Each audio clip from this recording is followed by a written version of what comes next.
মধ্যপ্রাচ্যের চলমান উত্তেজনায় এবার পরোক্ষভাবে যুক্ত হল যুক্তরাজ্য। যুক্তরাষ্ট্রকে ব্রিটিশ সামরিক ঘাঁটি ব্যবহারের অনুমতি দিয়েছে দেশটির প্রধানমন্ত্রী কেয়ার স্টারমার।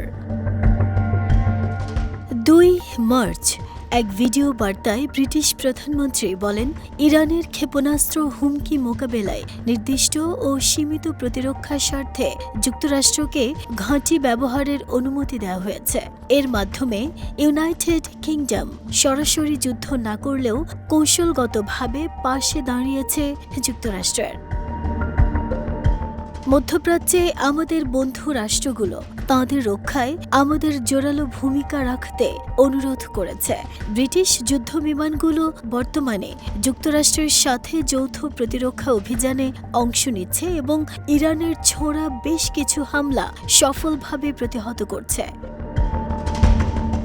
স্টারমার আরও বলেন, হুমকি পুরোপুরি বন্ধ করতে হলে ক্ষেপণাস্ত্রগুলোকে উৎসস্থলেই ধ্বংস করতে হবে।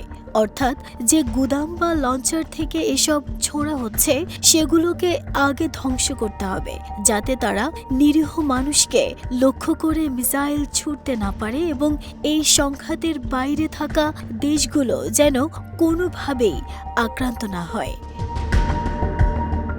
কূটনৈতিক বিশ্লেষকদের মতে এই অনুমতির ফলে যুক্তরাষ্ট্র ইরানের সামরিক অবকাঠামোর বিরুদ্ধে আরও দ্রুত ও কার্যকর অভিযান চালাতে পারবে।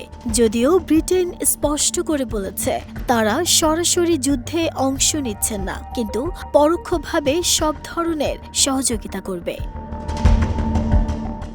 যুক্তরাজ্য সরাসরি যুদ্ধে না জড়ালেও যুক্তরাষ্ট্রকে ঘাঁটি ব্যবহারের অনুমতি দেওয়ার মাধ্যমে সংঘাতের এক গুরুত্বপূর্ণ অংশীদার হয়ে উঠেছে। এই পদক্ষেপের মাধ্যমে ব্রিটিশ সরকার মূলত আঞ্চলিক স্থিতিশীলতা রক্ষা এবং ব্রিটিশ নাগরিকদের জীবন ঝুঁকিমুক্ত রাখতে সহায়তা করছে।